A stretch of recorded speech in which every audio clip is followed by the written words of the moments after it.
Well, good day, everyone. Um, I thought that I'd change around the way that I do things. I've been experimenting with different editing, which I didn't think that I'd ever feel comfortable with, but I do now. And I thought that this was probably the best setting instead of just sitting in front of my computer and doing things that way, that I'd be a little more professional, and I'd use my iPhone 13 to start doing a little more of the stuff that I feel I'm good at and that I'm passionate about. And one of the things that I'm passionate about is looking at various tools that can help me be a better GM, be a better player, just be better at the hobby that I love. And this is a very sincere response and review of Solo Game Master's Guide by Geek Gamers. Now, this is published by Modiphius. Geek Gamers continues to be anonymous, as it were. She has been absolutely instrumental in kind of changing my mindset from, and I hate to be so negative, but from a very D&D 5th mentality, from a very kind of corporate mentality. Buy every book that they put out because this is the Bible of role-playing. It's not. There are so many creative people out there, and not just streamers, but people who think about the hobby, have created not only OSR products to kind of buy into the 1974, 1980 vibe, but also to kind of go new and to push the boundaries. Things like Ironsworn and what Sean Tompkin is doing. The work that's being done out there is amazing. And Geek Gamers, in part, helped open up my mind with her YouTube channel about how to not only conceive of playing solo, but conceive of playing just with my wife and myself. And I dare say that this Solo Game Master's Guide is one of those seminal works that I hope doesn't go under the radar. It is not only well articulated and well thought out. She's obviously a student of literature, and I mean that not as kind of a student at university student, but a student as to someone who enjoys and digests and reads. It is my understanding that she is a teacher or a professor. I'm unsure. I will be reminded when we look at the back of the book. But I even think that the production value of her videos are absolutely insanely good. If you're watching this, I'm sure you've watched her, because if you are watching me, then you are interested in looking around at different sources, and not just the big boys and girls, but the ones who are compelling. As soon as I saw the crochet needle, which if you've seen her videos, you know what I'm talking about, and her hands. And that's all that you see. And the books laid out before her. Again, extremely articulate, and that comes through in the book. And right off the bat, I cannot speak highly enough about this book. It is a book that I've purchased. I have access to the PDF. I don't have a lot of books that I've purchased. If I look over, I've got Morkborg, and I've got the index card role-playing game. I've got Ironsworn. I've got everything Ironsworn. Nibiru. Stars Without Number. I'm hoping to buy Worlds Without Number soon enough. I'd love to get Yoon Sween, anyway, Uh, but it's not in print because Lulu doesn't do wide. So I've printed it out. It's actually sitting over there. And then, I've got Dune and Forbidden Lands, which I love, Coriolis, Vaesen. I love what Free League is publishing. So I don't have a lot of books. I have a lot of kind of little books, Perilous Lands, and some other things that I think Dungeon Crawl something or other, but not a lot. As soon as I heard on her channel that she was coming out with a book, I didn't even hesitate. I just got it. Now, I'm dyslexic. I may have mentioned that before. I do have a master's degree, but I find it a struggle to read, to be perfectly honest. When I look at most of these books and the books you see around me, many of them are theological books, and English literature books. That comes from an attempt at a degree a while ago. I did well. I was just dyslexic and didn't know it. But reading is not a forte. I have read this cover to cover. Literally, it's probably the first book that I've read in its entirety for quite a long time. I'll scan things, but I've actually read every word. And that is a testimony to how compelling she is and how easy she is to read. So if you do have kind of a learning disability, and dyslexia is, or you have ADHD, this is something that you can own, and it is compelling. So we're going to just delve in. I'm going to edit this, but I'm probably not a lot. And I'm not sure how. I know how to do OBS and put up a picture on the side, but I'm not sure if I know how to do that in editing in post. I'm using big words, aren't I? But anyway, I wanted to look through this, and I'm not just going to have it scroll along. I think that that's doing her a disservice. I'm gonna read you my comments instead of reading her stuff primarily. Now, the introduction, there are 3 parts to her work. There's the campaign level with the big picture. What is solo RPGing anyway? Think like a solo GM. Easy ways to be your own GM. Again, you may think that this only applies to solo. I venture to say that any GM, even with a group, can use this information to help you because it is so well written that it sparks your imagination as to how to apply these things to a group setting. Part 2 is at the table, rules, and how to use them. And this was probably the part that struck me the most. How to start your solo RPG session with no rule set. How to set up a solo session with a rule set. And her argument is the world is the character. The setting is your character. And you must think of that, not only, I think, not only as a soloist, but as someone who is a game master who is not simply rolling on tables for randomness, but someone who's applying intentionality to their worlds. And I firmly believe that the first way to start shouldn't be with character creation, as she says. That's her argument is, don't start with character creation. Start with the world. And don't get overwhelmed with the world. Start with specifics. We'll look at that. Amazing. And then a setup, a step-by-step setup of a solo session with a rule set. She gives many wonderful examples and how to read really big rule sets. I'm unsure if I recall right off the bat what she uses. She may use World Without Numbers.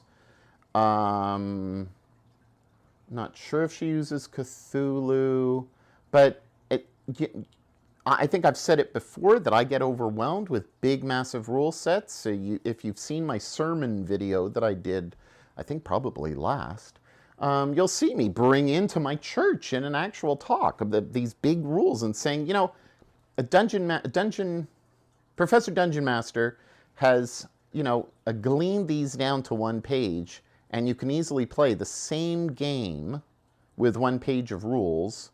And if you want, you can play the same game with, the 40 or 60 odd pages of the kind of essentials kit or the starter set of 5th edition, instead of just continuing to consume. I guess my purpose in this is, if you're going to buy a book like this that is going to help you minimize your purchases, save you money, save you time, save you from being overwhelmed, and encourage you to use that time in playing the game instead of using that time to build the game. That's basically what I'm saying to you, and I think that's what she's saying to us as well. Tools of the trade. This is where she gets into oracle dice and random tables. This is more for the soloist, but if you're not feeling as creative, this is a help. And these are two great kind of subdivisions within the chapter: developing your story and avoiding the yes, no dead end. And the yes, no kind of mythic process of solo gaming can stall you. And even the yes and the yes but, or the no and the no but, can stall you. And also I found using some of the, the Ironsworn action and theme tables can also stall you. And my hope is that I'm going to actually do some live plays where I'm just like this, sitting here. I'll probably put this table in front of me, and we'll just kind of, I'm just going to run with it. Instead of trying to be all fancy and do all these glitzy things, I'm just going to chat with you. So, developing your story and avoiding the yes, no dead end. And the other is, what's a narrative trajectory and why do I need one? We'll get there. In the epilogue, she has 1, 2, 3, 4, 5, 6, 7, 8, 9, 10, 11, 11 appendices. And there's 10 mindsets of the solo GM, solo session checklists. This is almost a summation of what she's done. This happens around page 199.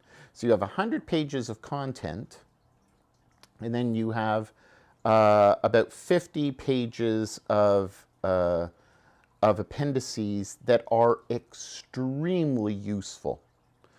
So there's the 10 mindsets, there's solo session checklist, there's my solo RPG wallet revealed. If you've watched her show, she has a wallet, a literal wallet of little cards, kind of not index card size, but personal card size. I forget the name of the damn thing. You know how my brain works. So anyway, she reveals her wallet, character attitudes, tables of connections and disconnection, quick tables for starting with no rules, mechanical adjustments for stats, very important, literary random table. This takes up actually a fair bit of space, takes up about 20 pages, and she gives literary random examples. She has a tendency of just going and doing this. So I'll get this. It's a book that I had in the 90s. There's Aeschylus, Sophocles, Johnson, Molière, Racine, Sheridan, Ibsen, Wilde, Miller, Beckett, Pinter. It's a good book. It's so good that I've kept it. So you go to a random page and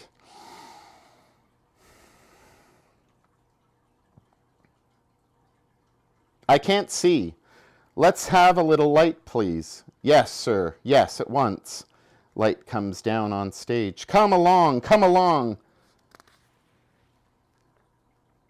Second act of mixing it up.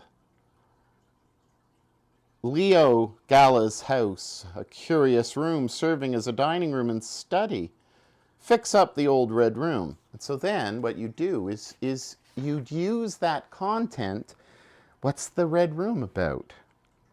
Why is there this haste? Come along, come along. What is that motivating factor? Who is this person? Mixing it up.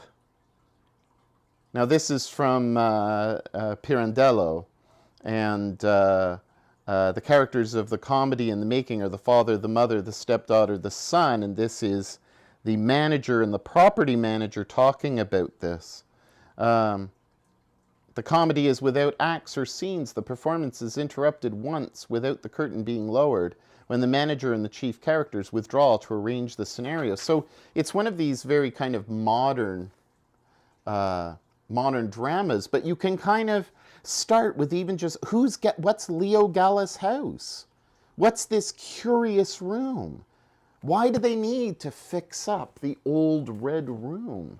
And so you gotta squeeze this in between Byron and Tennyson. Hold on. Is it Tennyson? No, it's Victorian poetry. There we go.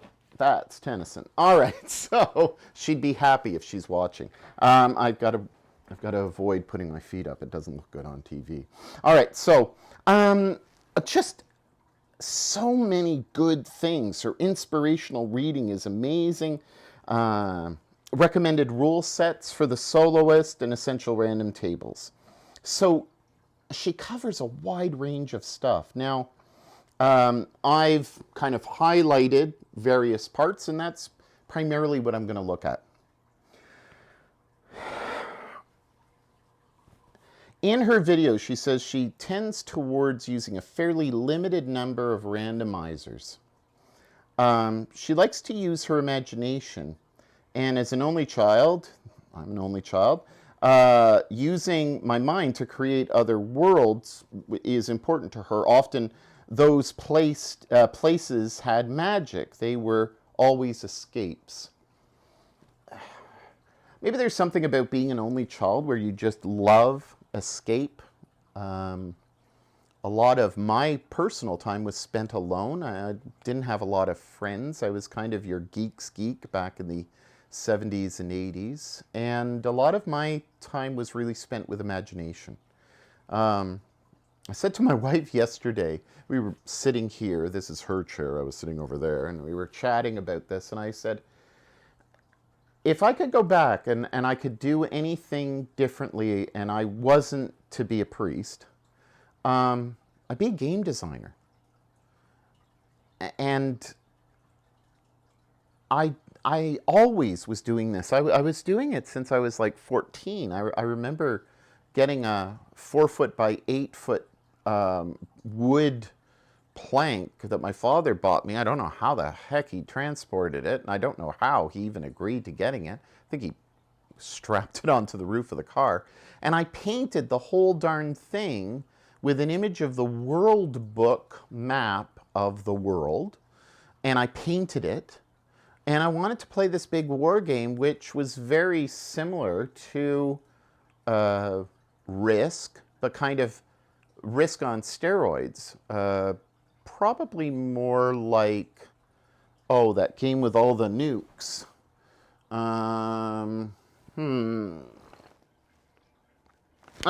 Supremacy. So, being an only child is one of those things where you do use your imagination a lot, and it is an escape. And so I very much appreciate her candor in this, and the fact that, she does use a limited use of randomizers because the imagination isn't limited where randomizers are. And she goes on to make that point later on in her book. She states very early on in her book that solo dungeon adventures were in 1975 and in 79 and still continue to be talked about in the game. So it's not like solo playing is just a recent invention of those who are dealing with COVID. This has been around for a while. Why do RPG stories work? Regardless of which rule set you use, and independent of any specific rule set, your knowledge of story creation, that's the key. Because let's face it, after a while, rolling dice to give up some kind of answer from an oracle just isn't that interesting. And certainly doesn't feel like playing an RPG. And that's where I get stuck, is where you're just constantly rolling dice and constantly rolling dice. I did a video on I'm not a storyteller. Well, I'm not a storyteller, but I want to be a storyteller. I'm stuck between that.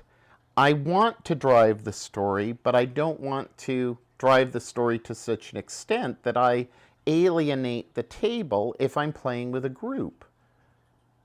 So if I'm GMing, I have to be mindful that I don't want to railroad, but the reality is, as much as we want to give our players agency, we also have a direction in mind. And there's so many different styles of play that we shouldn't limit ourselves to a particular style. I think that that's a dead end for us. If all we want to do is eat vanilla ice cream all the time and never experience, say, pistachio, well, we're doing ourselves a disservice, especially within the role-playing genre, because there are so many that we can kind of delve into. I had a friend, Phil, who only 10 years ago I started playing with. He was well-versed in so many different rule sets, introducing me or my wife and I to L5R and to Savage Worlds. We discovered a world outside of just the one path. And being open and being creative and knowing that there is a certain path that you want to look toward.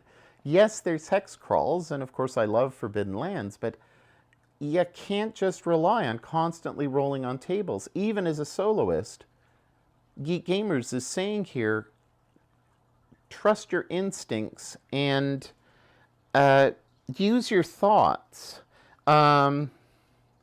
There's so many people who have thought about solo RPGing, but have not gotten farther than just thinking about it. Maybe that resonates with you.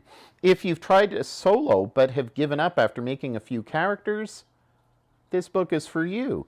If you've watched Geek Gamer videos and wanted to be able to do that by yourself, and if you're already a seasoned soloist but want sessions to improve, or if you also want a bunch of great random tables, so she's not saying eliminate them, she's saying if you want ones that are going to not overwhelm you and be appropriate and to help guide you with your imagination, this is the book for you, and I absolutely concur. Inevitably, if you constantly are rolling, your game sessions are going to stall. So she gives us kind of an opportunity to think about that. All good stories have something in common, she says. What happens next? And so even in that drama book, I literally pulled it out. You know, come on, come on, come on, that urgency in that beginning scene.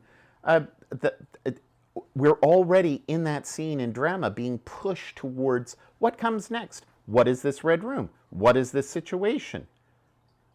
And what is this house? We're being pushed toward a narrative with the beginning of the scene, and the scene is not characters. The scene is what's going on around. And I think that that's important for us to kind of recognize, is that we're building a world, building a view, and maybe we'll use randomizers at first, and we'll try to sporadically throw them in, but we're building a story that's moving us forward. What's going to happen? What's going to happen? My wife and I have been watching One Piece. We kind of scoffed it off in the beginning. I think I may have mentioned this in the past in another video, but we're now up to 400. And we just keep on being compelled to push on, because the ending of each session is a link to what's going to come. And so there's an anticipation of a direction that's being, and it's funny because of the surprising elements that happen. And I think as a story, it's quite good at building tension and then diminishing that tension or raising the tension and that kind of ebbing and flowing that you need in gaming to keep either you as an audience captivated or your table captivated. Because if your table isn't captivated and they're checking their phones, they shouldn't be doing that, then you've lost them. And once you lose one, it's like a rotten apple. Everybody else is going to start saying, well, she's using her phone or he's using his phone, I can use my phone. You don't want, say in combat, you don't want the combat to be so busy rolling dice that there's no thought. You're basically, playing a game of chance, and that's it. You're not using your imaginations. So the what happens next is really important. So in chapter 1 with the big picture, she opens up with a quote from Gygax. It is the spirit of the game, not the letter of the rules, which is important. You are the creator and the final arbiter. Well, I just don't understand how so many people who defend the greatness of OSR and going back to original sources don't realize that it's not about the letter of the rules, but the spirit of the rules. Now, there are a number of people who are quite good at this, but there's always that tendency of kind of delving into a belief system that I must adhere to every last rule that's there in the book. I am following Coriolis to the letter because that's the way it's intended to be played. I mean, I guess I am being disparaging, so saying I'm not trying to be disparaging is a lie. But I mean, that's kind of a fundamentalist approach to gaming. Many of you, I would imagine, would agree with me that fundamentalism and extremism is problematic at best. Well, why would we use this in our game? I think what she's saying is, it's being creative, it's revealing, it's playable fiction, it's emergent fiction. I love that, emergent fiction. Geek Gamers is a brilliant person. Emergent fiction, I love it. Improvisational storytelling, interactive fiction. I mean, she's nailing it right on the head. I love this. Interactive fiction, she says in a footnote, is a story that reacts meaningfully to input. This could be text-based input, as on a computer, or in this case, die rolls and the application of outcomes from the RPG rules of the story. I mean, just to make that as a footnote, oftentimes we skip over the footnotes, but I think her footnotes are essential to a better understanding of her view as to why we play the game, or why we should play it in the fashion that she moves us toward. If you don't want to know what happens next, you're just rolling on tables, you're just rolling dice. If you're just rolling dice, the storytelling pressure is off, and the GM assumes that burden, and you've got other players, members of your party or clan or whatever, to contribute to.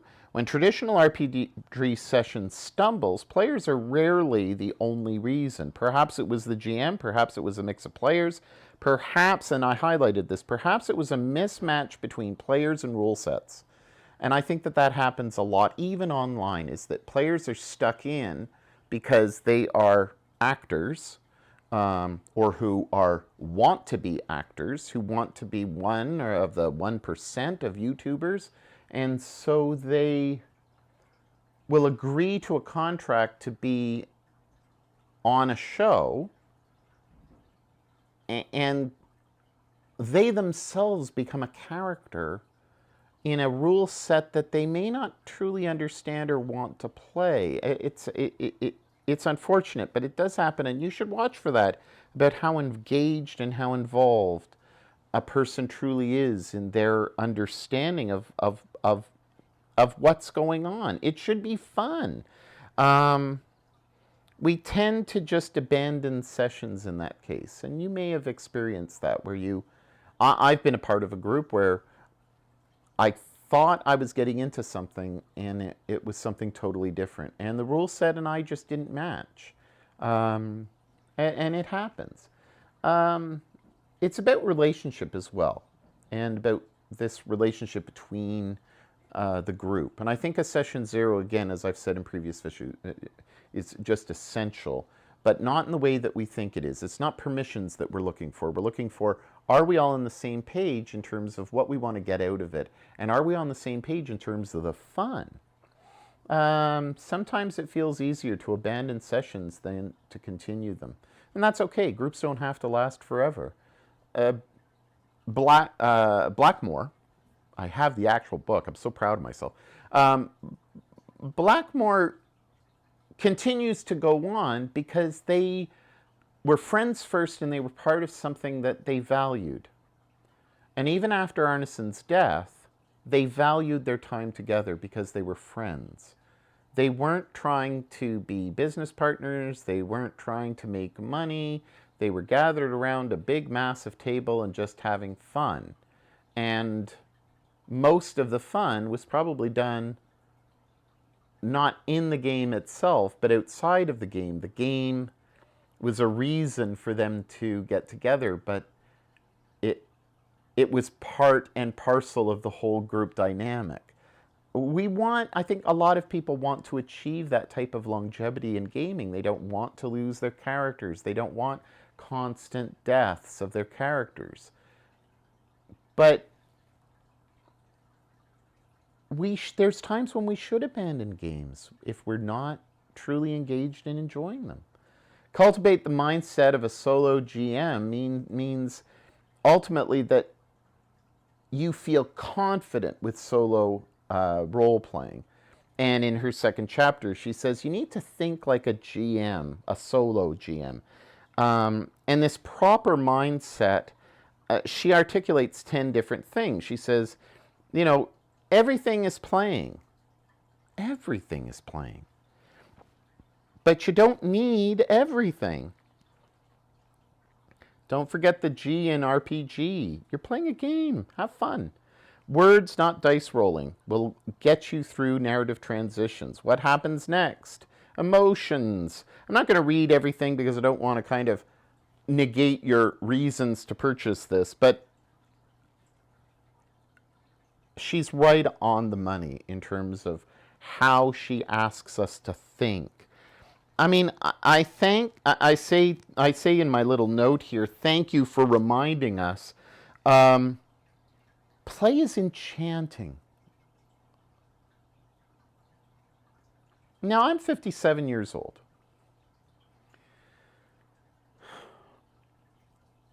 I had a business meeting yesterday. There are a lot of things going to tenders because there's a lot of work that needs to be done. My wife and I have spent a lot of time kind of updating the rectory, the house. We've done a lot of painting. We've made a couple of purchases just to kind of make the place our own. There's not a lot of enchantment in my day-to-day life. And maybe you feel that there isn't a lot of enchantment in yours. Playing solo RPGs, and I dare say gathering around a table or even gathering on the computer with your with your mic and your camera and all that with people from across the world, the game should be enchanting. And if it's not, why are you playing? all these things are part of the process of solo RPGing. And she specifies what those are. Again, she really helps us think. You don't need everything. You will rarely, if ever, use everything from a given rule set. Well, let's be honest. How many of you have really honestly used every last thing from a rule set? You haven't. There's going to be just some disruption at the moment, so I'm not too sure if I'm going to have to come back, because I see that we have somebody coming into the house. All right, so I'm back. You may hear my dog barking in the background, but hopefully that won't be disruptive. So, as I said, reminding us that the game is outside of ordinary life is essentially what Geek Gamers is trying to say to us in the entire book. She's going to give us practical examples, but she's also telling us, enjoy the process, every element of the process, the world building, the dice rolling, the imagination. The process itself should be enchanting. I think that that's something that needs to be said much more often. And if you think that you're going to be using these rules verbatim, you're either giving yourself too much work to do, or you're not being fair to yourself. And maybe you're the type of person where that is a positive exercise, and don't diminish that then. But for the majority of people, I would dare say that, trying to achieve perfection in rules, especially if you're broadcasting online, have fun. As a viewer, okay? So look at me in a different sense. As someone who consumes a fair bit of watching online of role-playing games, what I want to watch as an older gamer, okay, so that has to be said, I want to watch something that's compelling, something that's engaging, something that is enchanting, something that moves me to wonder and be excited. I don't want something that's that's packaged because you're trying too hard. I want something that's real. I want something that's genuine. I want something that I feel are a bunch of friends getting together just around the table and playing. I'm about to resubscribe to Professor Dungeon Master because I subscribed to him and then I chose to kind of put money elsewhere, and I'm going to resubscribe because he has in his Patreon access to his gaming around the table. And out of everybody that I've watched, that little group that isn't broadcast on YouTube or anything like that is they're just so wonderful to watch because it's very real, and they're very respectful of each other. Yes, they're an older group, and maybe that's what's compelling to me. But their imagination and their fun is there, and I think that that's important. I am looking for something that's genuine and genuinely compelling. So even when I'm watching, say, Netflix or Prime or a movie, I don't want something that's so overly produced and so fake that kind of pushes me away because I'm too aware of their trying. I don't know if that means anything to you, but really, I don't want to spend the time looking at how hard they've tried. So when I go back to her rule book and I see some of the other aspects that she speaks about, it's okay to make your session like a game. There's a reason games work. They make use of tried and true mechanics or physical aspects of board games to keep the experience dynamic. And then she lists a number of different board games and the mechanics involved. And she gives us an exercise, and these exercises that she provides are absolutely brilliant. Map out an RPG story using game components. Now, I have game components here, and you may see some of my games, but I mean, you've probably seen some videos, and you will see that I have, 400 games. And so let's say I get, Yido, or this is my Japanese game collection, or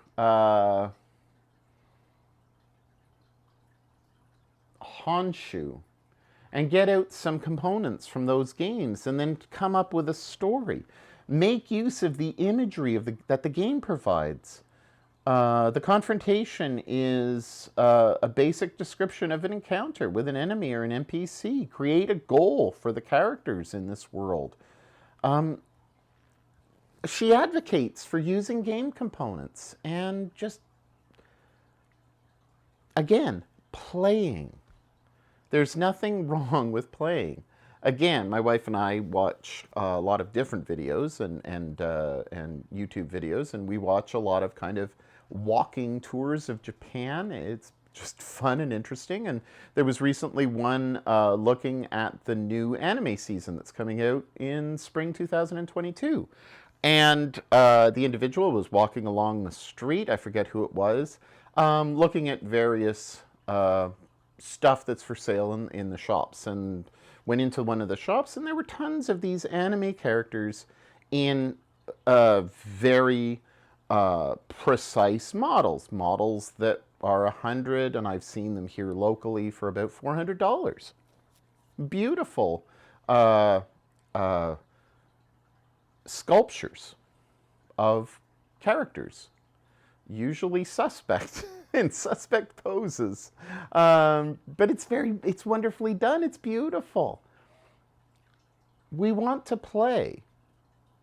Whether you're one of my children's ages and you remember getting your Teenage Mutant Ninja Turtle figures, or whether you're my age and getting a G.I. Joe figure or Action Man. I remember the Action Man figures much more. Those were the British version of G.I. Joe. I was always more compelled to the G.I. Joes and dinky cars. Play. Isn't that why we love this hobby? Is it because it is play? I think the Geek Gamers really knocks it out of the park on this one. And then she goes through, other aspects. She goes through the 10 compelling reasons, right? The bigger picture, looking at, words, not rolling dice. She says in a solo RPG, the biggest challenge is the moment you need to transition from being a player to being the GM. These are generally the times when we reach for dice. Can I or can't I scale this wall without being seen? And she says, look around. How high is the wall? Feel. What's it made out of? Is it smooth, rough? Listen, what is it? Are there others around? Think. Can I do it? Can I fit? Am I fit? Am I healthy? Am I experienced enough? Don't just rely on, I've got a 15 dexterity, therefore I can do it. We've got to translate those numbers move from the statistics of the game and stop being the statistician and start being involved. I have a meditation group that I do with my YouTube channel for my parish. And I do this guided meditation. It lasts about 35 minutes. And I do the traditional kind of new age relaxation techniques for about 5-10 minutes.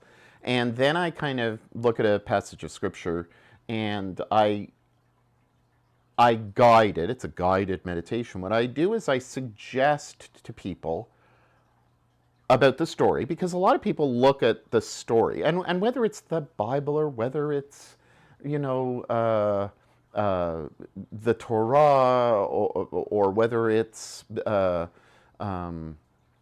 any of the other sacred texts around the world, you could do this. Look at it from the perspective of story, and what does it feel like? We're approaching Easter, so we're all about the cross and about the resurrection and stuff like that. So I'm guiding them to look at, what do you feel? What are you thinking? How would you be if you were in the crowd? What would your emotions be like? Would you be stoning Jesus? Would you be not stoning Jesus? And I think that is the way we should look at any type of book, any type of game, even when we're playing a game. What would we be feeling? Role-playing games are different from board games, because when we're playing a game, you're not meant to use your imagination. You're meant to play strategically. I think that some modern board games, or some role-playing games, have been created to be war games and want us to pretend that we're emotionally involved, but we're not. And we can't be, because it's all a statistician's dream. And though we want to role play, what we really want to do is we want to outsmart the GM. A lot of the videos that I've seen online, Penny Arcade videos from PAX, are outsmarting Chris Perkins. And that's great, and it's fun, and it's compelling, and I love watching them, but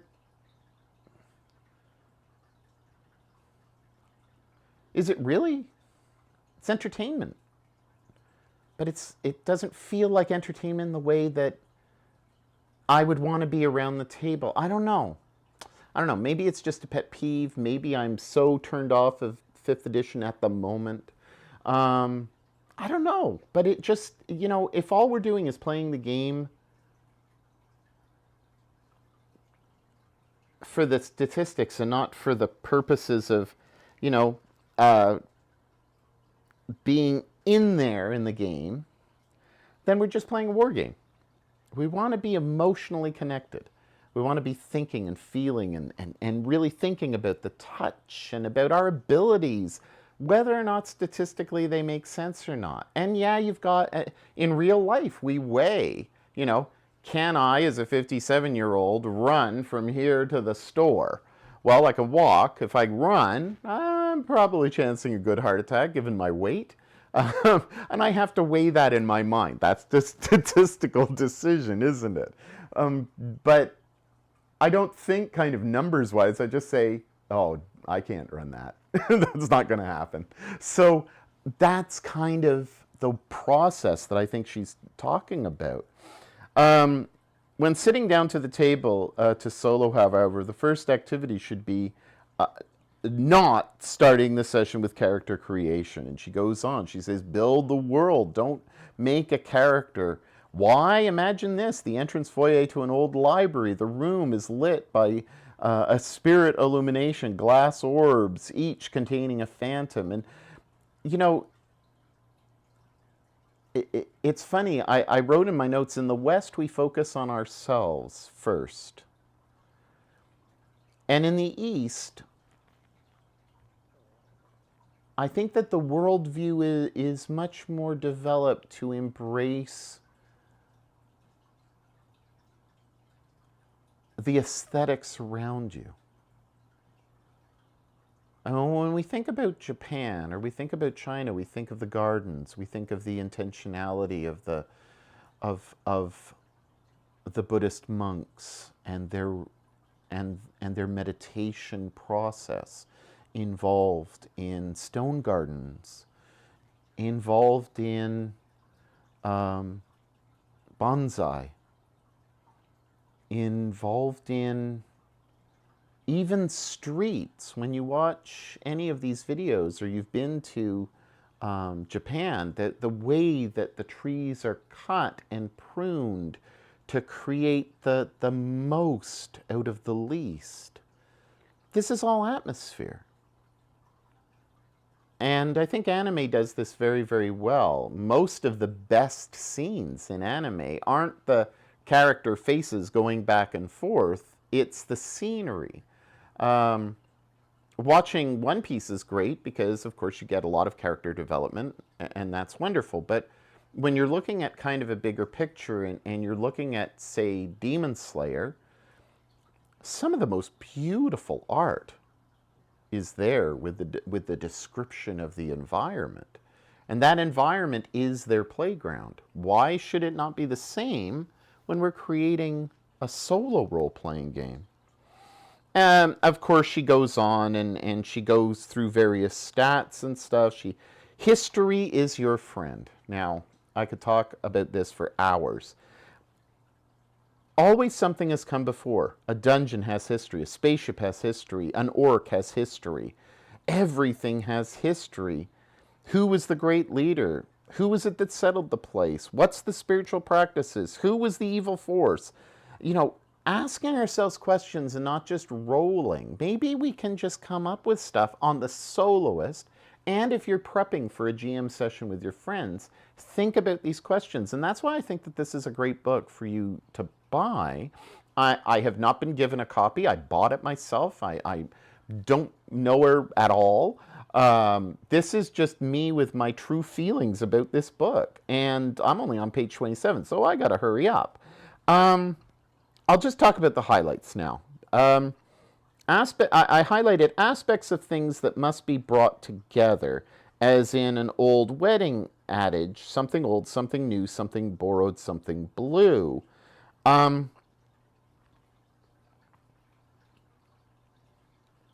We need to develop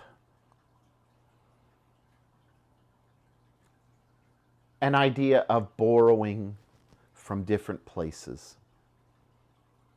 And not just sticking to one. And just kind of saying, okay, well, I'm going to use Mexica as the game, like as pieces, and I'm going to draw upon maybe some of my literature, and I'm going to choose a table from Perilous Lands. I'm going to use the core rules of Ironsworn, but I'm going to use some tables from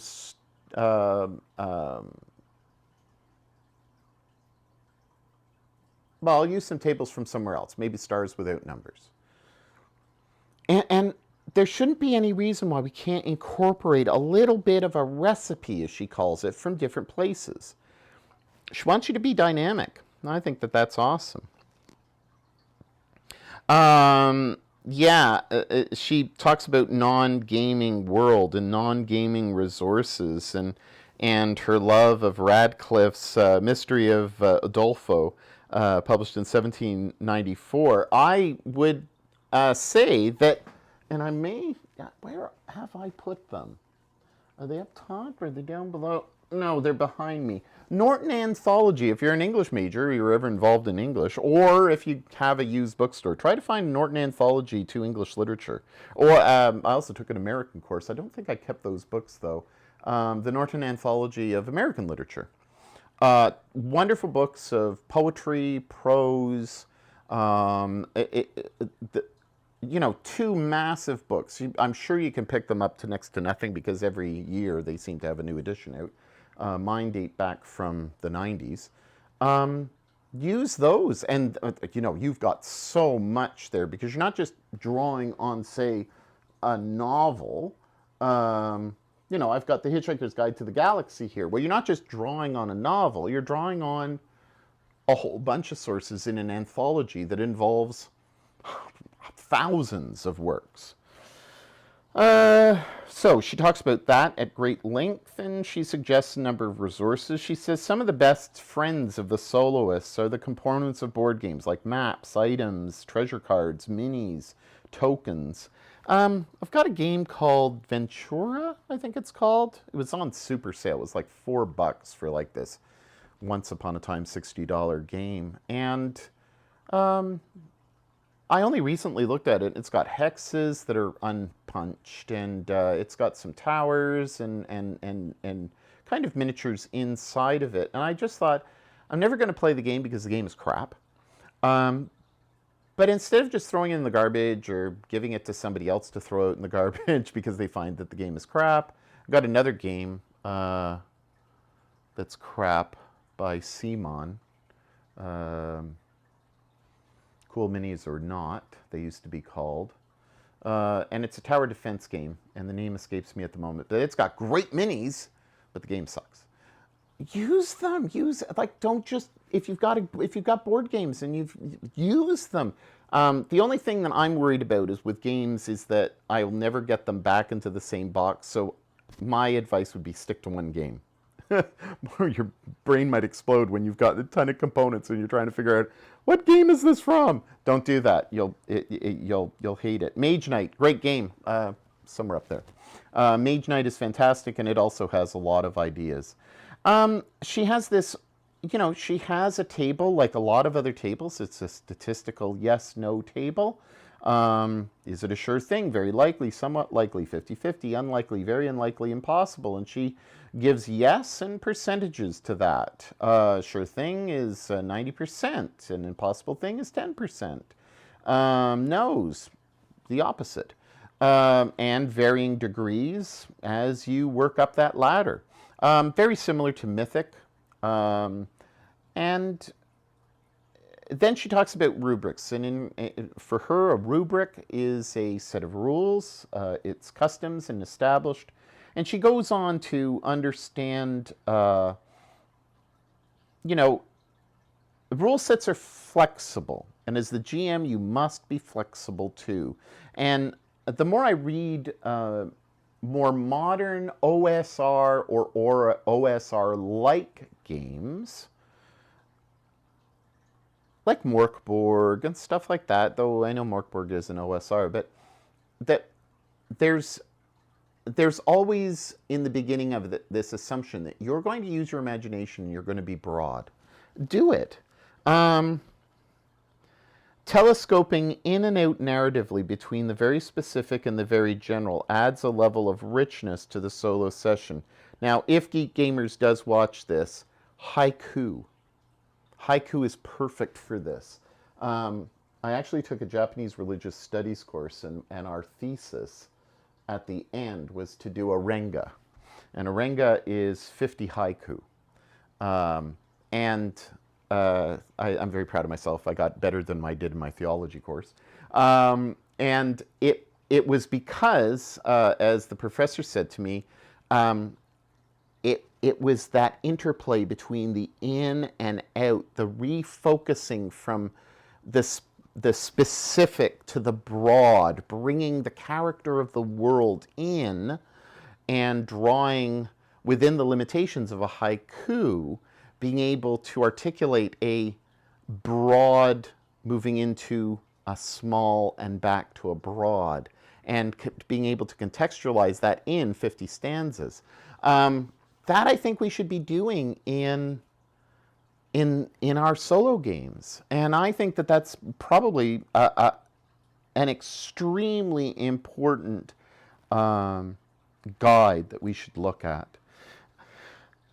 She has wonderful examples. Again, the session is about, so she gives specific examples, so I don't want to get into the specifics. She gives exercises. Start a session using each of the 4 types of resources. The more comfortable you become moving among these kinds of inputs, the more easily your session will flow. Now, I've written down in my notes, if you're not a board gamer, take some screenshots of Facebook or TikTok images, and use those for the suggestive. I've got to go through my pictures because I have Apple products. I just do. And I take tons of screenshots, and it all gets saved to the cloud. And that's nice and all, but oh my gosh, I've got a lot of pictures. And these screenshots are of things that I've seen on Facebook, things that I've seen, you know, on maybe a YouTube video, and I captured the screenshot. Some of them I don't even know where they come from. So I could never broadcast them, but I can use them in my home games. So if you're thinking about broadcasting, of course, you've got to make sure that you've got rights to be able to show these images.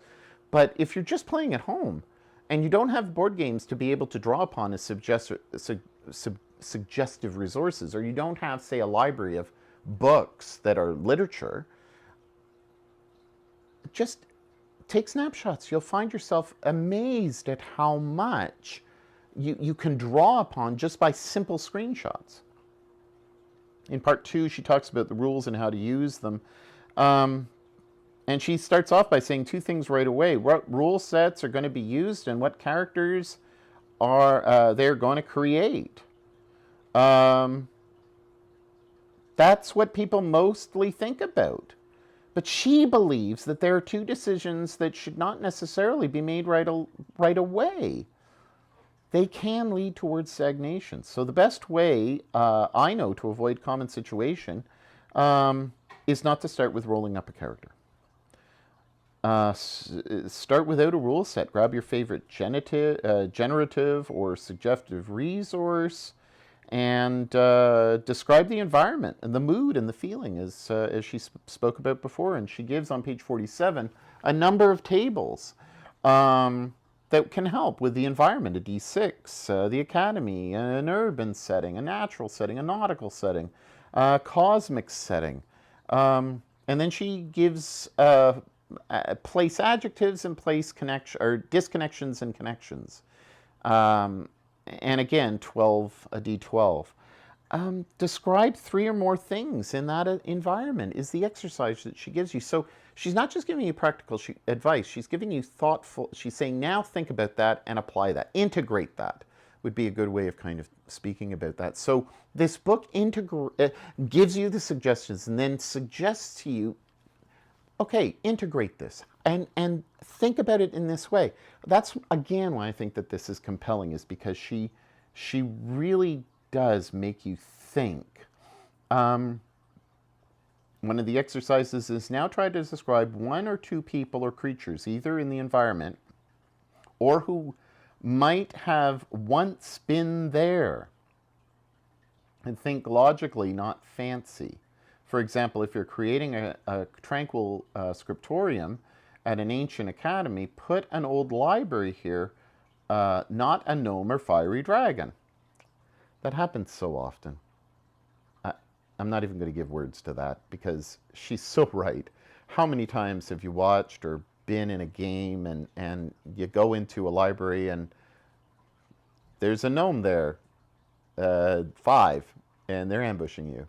Why? No, there's no sense. And then you kill them all, and then they have not pens or scrolls or anything like that, but they have, 100 gold on each of them. I mean, it just there's just there's dissonance there. Anyway, generating a container, a setting. When you create the place before you create the people in the environment. And then she has 10 ways to start your session that aren't character creation. And she goes through these, and there's develop a natural environment, have an NPC tell a story, build the history out of a trinket. She loves that. Start with a trinket before character creation. Describe the architecture of a place. Create characters without stats at first. What's their background, their personality, their motivations, their wants, their desires? Start with all that stuff, and then you can fill in the numbers later on. But build your character, because if you're not invested in your character, what's the point? Now, this is where I disagree with some of the recent stuff that I've kind of bought into I'm kind of rethinking. Professor Dungeon Master is a great advocate of kind of the grittiness, the fear that your character can die. And I agree. There's far too little fear involved in the game, the modern game that Hasbro and the corporations want to feed you. But you also want a survivability so that the time and investment that you've put in as a gamer around a table, that there's a value to the effort that you've put in. And that means that there's a contract between you and this character that you've made, that you're actually saying, I want this character to live, therefore I'm not going to do anything stupid with it that's going to mean instant death. So if you're playing a solo role-playing game, yes, you can have random tables and you can have events that happen that can create great fear, but there also has to be a recognition that you want that character to survive. Don't do anything that impedes what you want out of the game. If you want your character to change every game session, go for it. But remember that if you are spending the time, as Geek Gamers suggests, value that creation.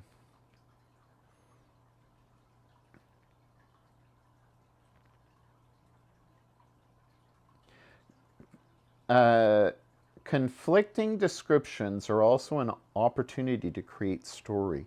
I mean, we are all people of cognitive dissonance. We are all people who have we hold two opposing ideas at the same time, and we both want them to be true, and we both wrestle with them wanting to be true. And there's not one of us that doesn't have some level of cognitive dissonance in our lives, where we hold a belief, and that belief is contrary to another belief that is different and in opposition, but it's there. So I'm more of a socialist, as it were. I believe in taking care of the poor and the needy. I believe that the government should be involved in that. I also believe that non-profit organizations such as churches and mosques and temples should be involved in that as well. Absolutely. And so I hold this standard of giving and consideration to the oppressed and the poor and those who need advocacy. But at the same time, I'm sitting in a fancy brocade chair and feeling like, okay, well, this was worth it, and this isn't in any way against that other opposing view, but it is, isn't it? And so there's this dissonance between my reality of what I want to achieve and what I actually do. And is it hypocritical, or is it just the fact that we are a jumble of contradictions? Why aren't our game characters a jumble of contradictions? And they don't have to be over the top like Critical Role. My critique of Critical Role, and I watched a couple of episodes, is they're almost in your face with the fuck this and the fuck that. And that's great. That's fine. You know, I named my dog after Trinket. So I love what they've done. But I just find that sometimes it's just so over the top and so in your face that the contradictions are forced instead of being real contradictions. Though, with that said, I must say that they probably do it better than most, especially in their actual games, their 4-hour sessions. At least, 3 years ago is when I last kind of consistently watched. So, it's important to have that conflict to create story, even the internal conflict. And I think that that's really important. Trevor Duval does this, I think, really well in his character descriptions, in his solo play that he does online. Again, over the top, but I think that there's some good stuff there. Now, he wants to play where he's surprised, and I think that that's awesome. I haven't watched since episode 2 of his current season, and I need to catch up on that.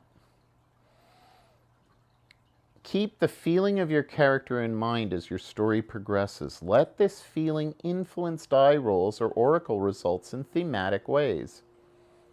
It just makes sense. So moving through, she talks about index card RPG, and the abundance of random tables makes the book very manageable for a soloer. And I think what Hankerin does is amazing. I think that it was extremely innovative at the time. And it continues to be so. And I actually have his second edition book, and I'm very proud to be an owner of it. And for a long time, I supported him with his Patreon. And again, absolutely fantastic. So, I'm glad that she mentions people who are good within the industry of the YouTube kind of dialogue, as it were.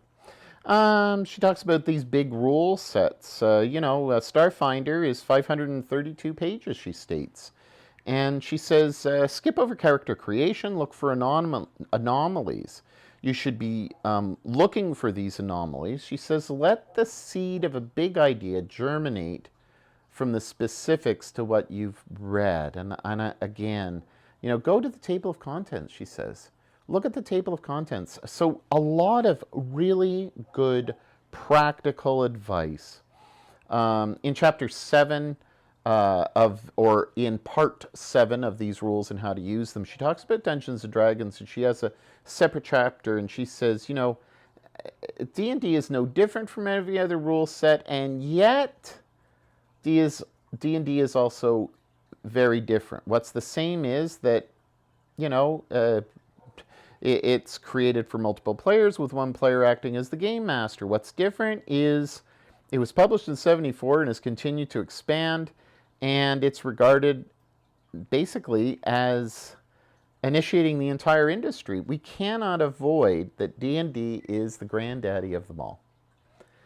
And so if we're not thinking about that and we're not aware of it, then we're doing ourselves a disservice. And she says this on page 72 of her book. To play D&D is to play within a D&D world.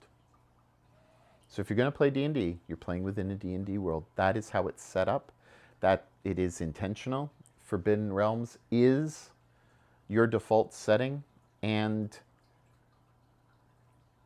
I just know that I am easily overwhelmed with the fact that there is so much content to that specific world that I don't want to do anything. If I want to broadcast anything to you and do like a live session or a game session, and I'm doing something D&D, I cannot do that. And I can't do it because I would make tons of mistakes. And why would I make these mistakes? I would make these mistakes because I'd be thinking to myself, oh, have I got Elminster wrong? Have I got this wrong? Have I got is this the,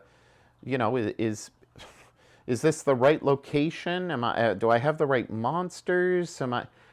Because the world is so vast, hundreds of thousands of pages of vastness,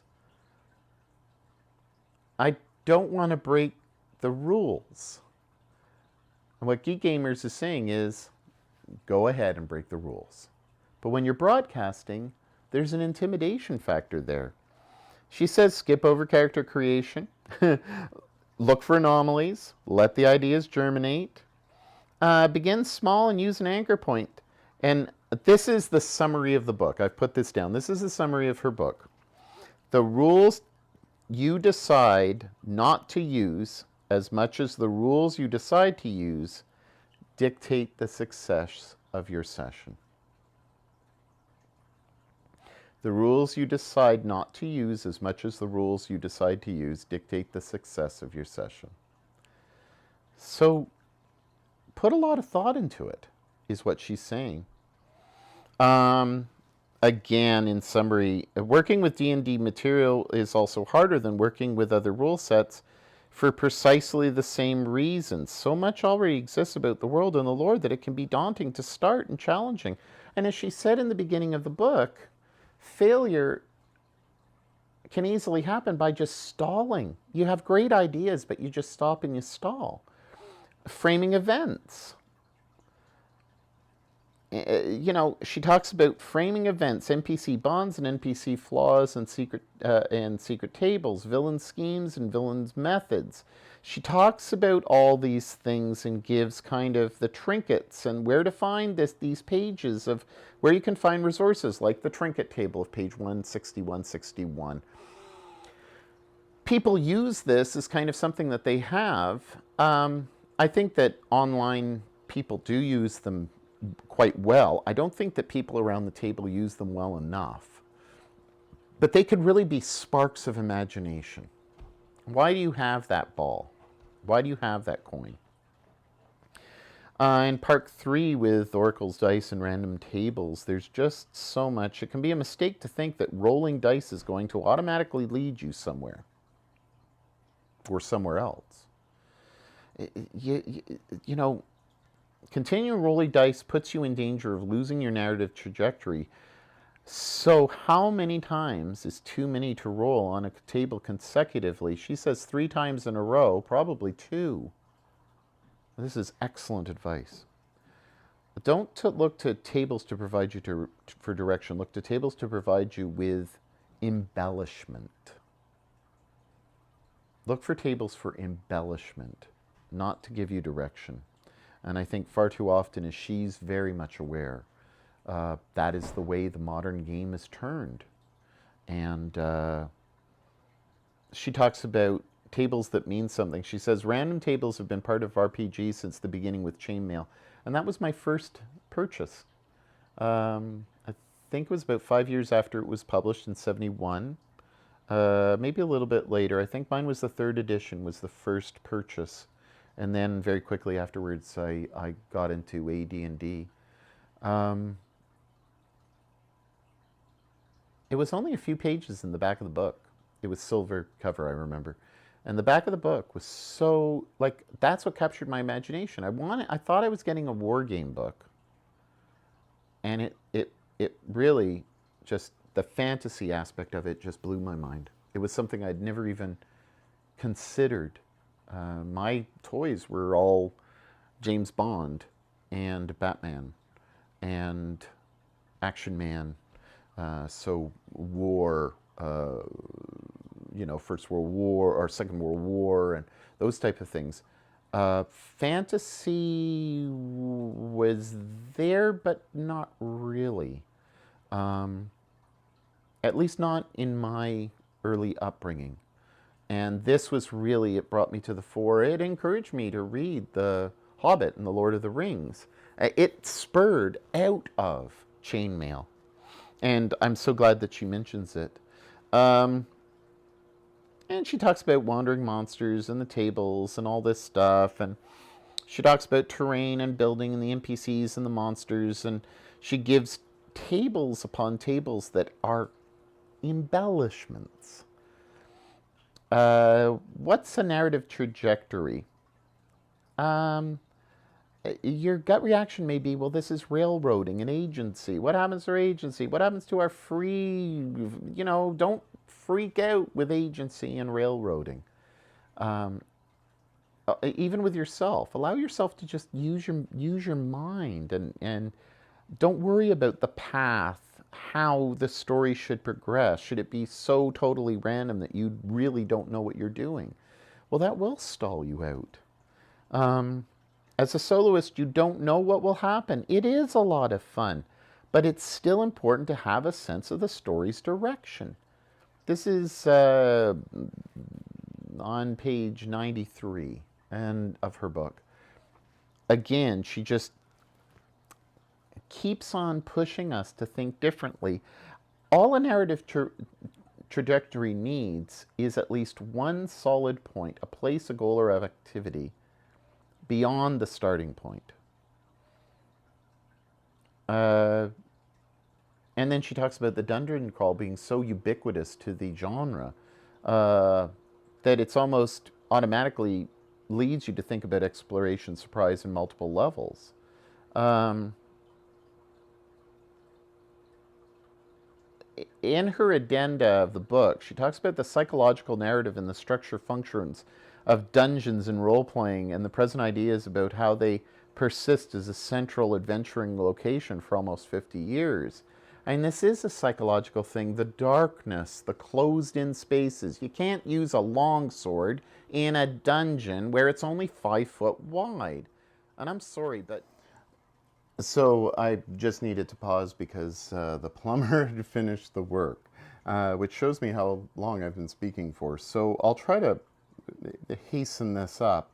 I've got a note, think of vows in Ironsorn, and the fact that this narrative trajectory needs to have, a solid point, a point. There's a reason for the concept of the dungeon crawl, and that you're making a vow to move towards something. So the narrative, whether you're in a dungeon or whether you're not, and the dungeon is ubiquitous, and it does have this psychological kind of closed-in nature and stuff that I was speaking about before. But the reason why I marked down this think of vows is that the vow is to do something and to accomplish something. And so there's already a psychology written into it. I vow to do this. This is my solemn oath. It is a commitment. In a dungeon, you're committed. Once you enter in, usually the doors slam behind you and you're stuck. You have to progress. That's why it is so ubiquitous. You're moving forward. You have to go towards a goal. The goal is the exit. The goal is the experience along the way. And it's the journey. It's not just the sessions, but the journey. Allowing yourself to just experience the world as it comes up. To make the vow means that you're headed towards something. And I think that the only criticism that some modern players may have is that to have a vow or to have an oath is to lock you into something. And in today's society, we're not really keen on being told what to do, even if we tell ourselves what to do. We're kind of open to, we need the flexibility. We need to be able to change our vows, like we change our underwear and stuff like that. I think that in the game and in the game world, if we're playing a heroic adventure, if you've chosen to play a heroic adventure, then the methodology of the oath and the methodology of the train ride that is the dungeon is okay to have a narrative trajectory, because the end goal is not just to, let's get there the quickest way possible. I guess in real life, here where I live, we have a highway that now bypasses pretty much every community. You go on the highway and you can drive straight through our province, really only kind of touching upon communities. And as part of the Trans-Canada Highway, it's like, let's get there as fast as possible. And I'm certainly guilty of this, right?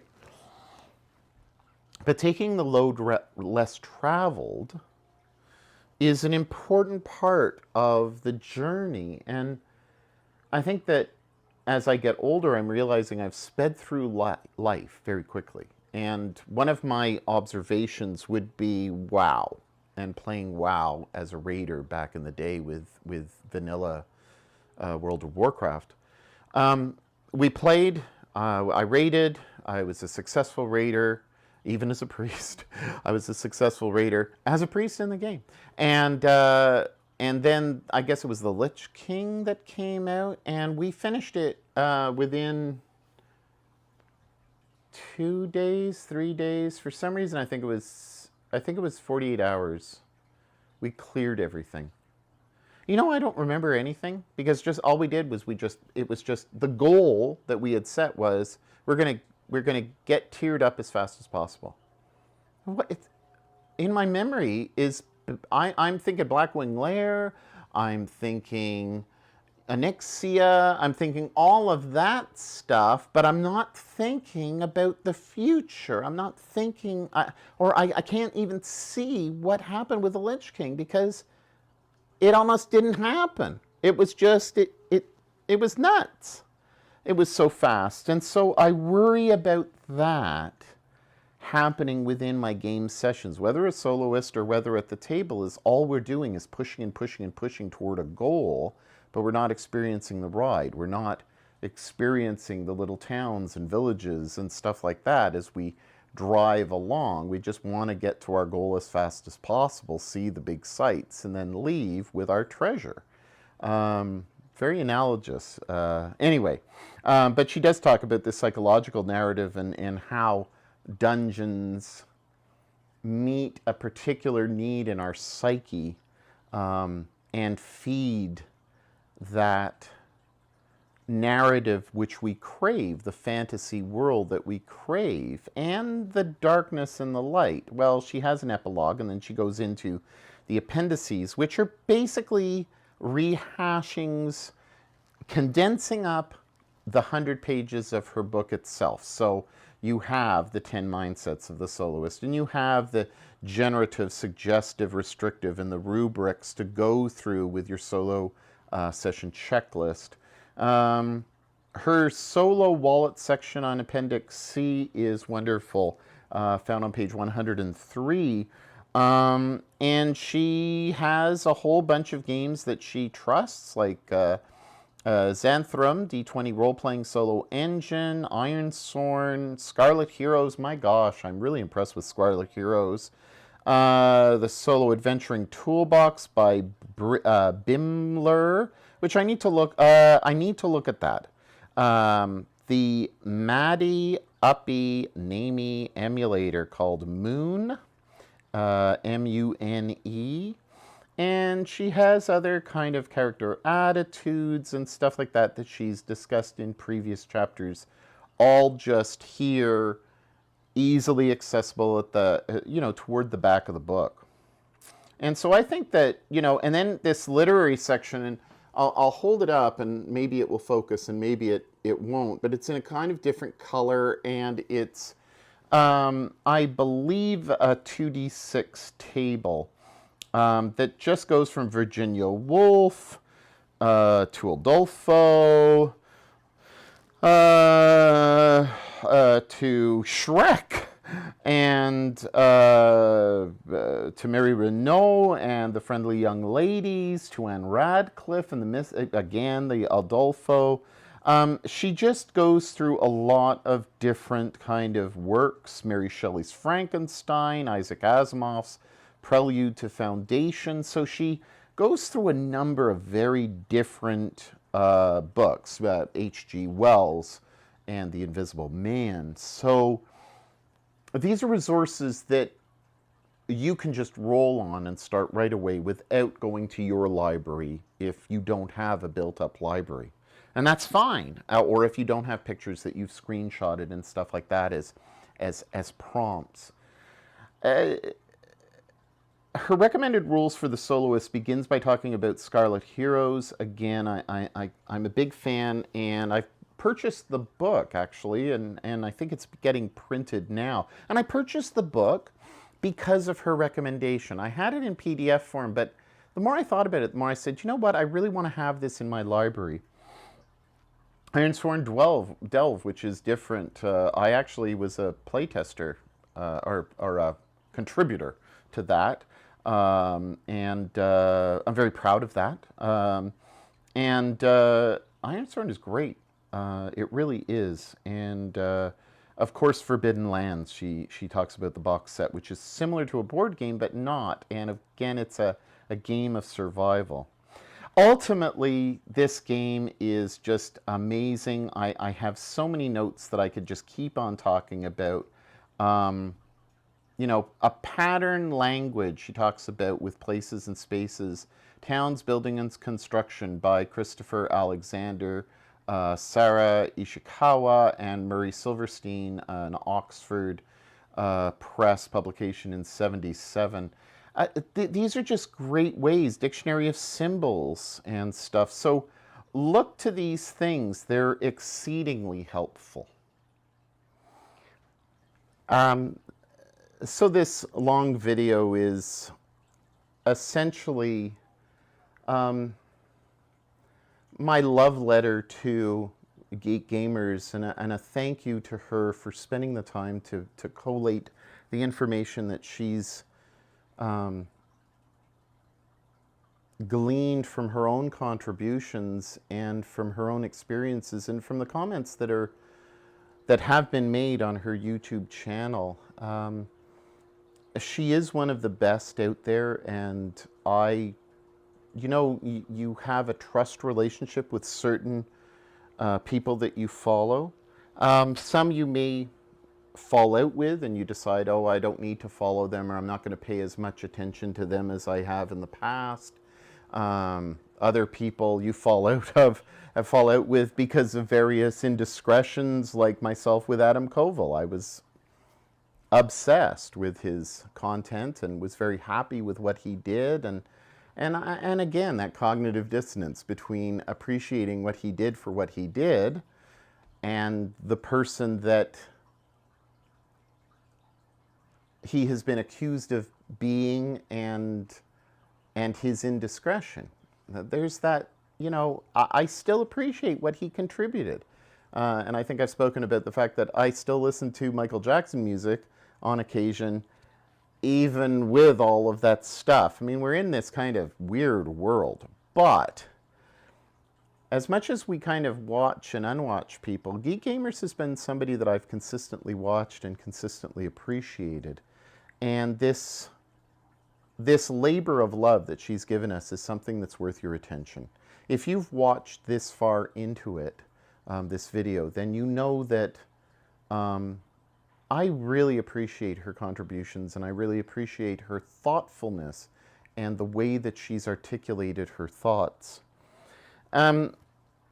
Later on in her addenda, she talks about Arneson's Blackmore campaign, and it might be in the screen up there, it may not, but it first introduced the revolutionary idea of taking the player characters, out of the sunny landscape of the battlefield and throwing them into a deadly maze full of monsters and traps. It was the concept of the dungeon concept that ultimately transported gameplay beyond the scope of wargaming and into the realm of role-playing. Now, Wesley, I think, is certainly one of the main contributors to that type of idea, but Arneson just honed it right in with his Blackmore campaign, and we should be very grateful to Wesley and Arneson and, of course, Gary Gygax. No matter what happened between those two individuals, we wouldn't have what we have today without them. We wouldn't have Kevin Crawford putting out the content that he does, or Zedek Shiu putting out Thousand Islands, and the recent publication that I forget the name of. Without these people and without their contributions and without them setting forward a kind of framework for us to play in. And now we've got a sandbox that's not this big, but is massive. I remember sandboxes as being places where you'd have metal pipes and chain swings, and they smelt like urine most of the time, and it was real sand, and there were boards on the side, and you had teeter-totters. I haven't said the word teeter-totters probably in about 30 years, but you had teeter-totters. All of these things could kill you, like lawn darts.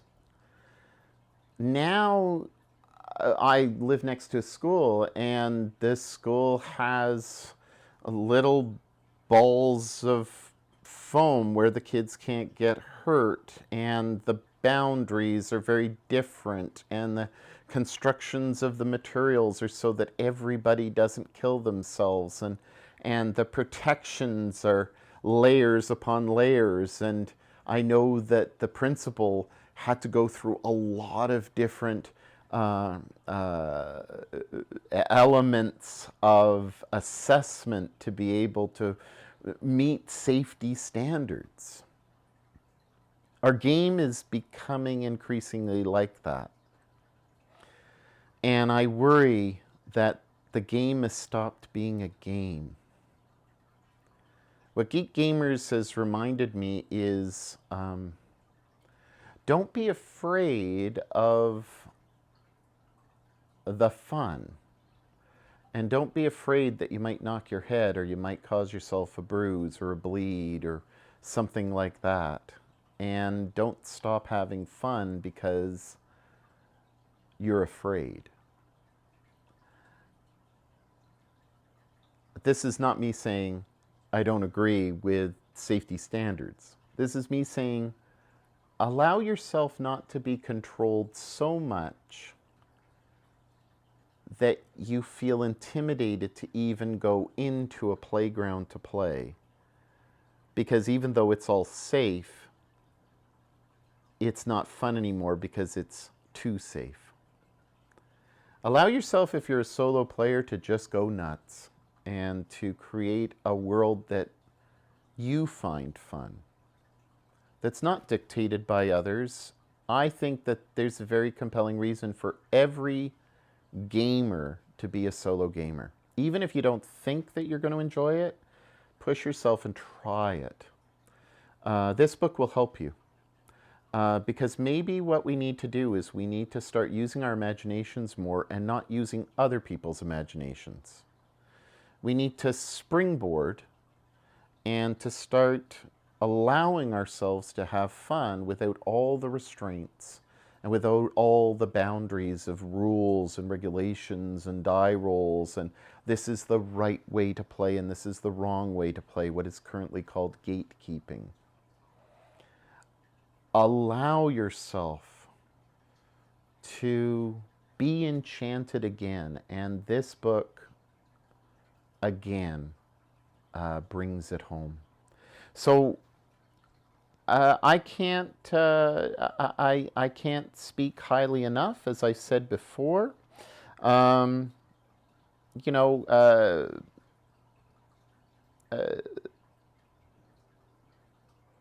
Geek Gamers started by accident. She says, a kid-friendly way to spend time with my oldest, who was just then reaching the age when things outside the house were far more appealing than things within. Our first video was filmed on an iPad mini and sat there unwatched for about a year, as most videos do. She persuaded me to post it, and when I did, I hope that it will become a mother-daughter collaboration, but my eldest has not been there, and she's gone on to do this.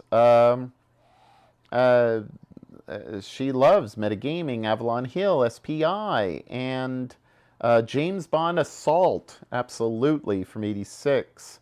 And the James Bond role-playing game, one of the most beautiful, I think an absolutely great game that brings back lots of nostalgia to me. So we probably, her and I, are not that different in age. And she's a nonfiction book editor with a PhD in Victorian literature. So if she's watching, I have the Houghton Strange Victorian Poetry and Poetics, a great book. I even have my McGill ID in it. So with tons of lovely notes on Robert Browning's Cleon, there you go. And so I'm a kindred spirit in many ways.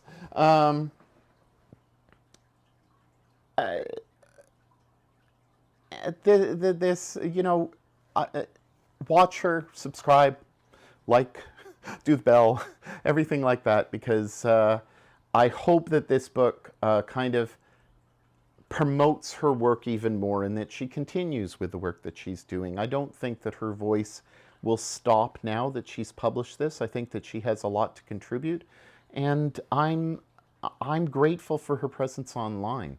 I'm here basically to say I'm a regular watcher of hers. I appreciate what she does, and I really believe in it, and I think you should too. So take care. Have a great day or evening or whatever you're doing, and play and start to think about role-playing solo. It may just be something that frees you and frees your imagination to get what you want out of this game, and not in conjunction with playing with your friends.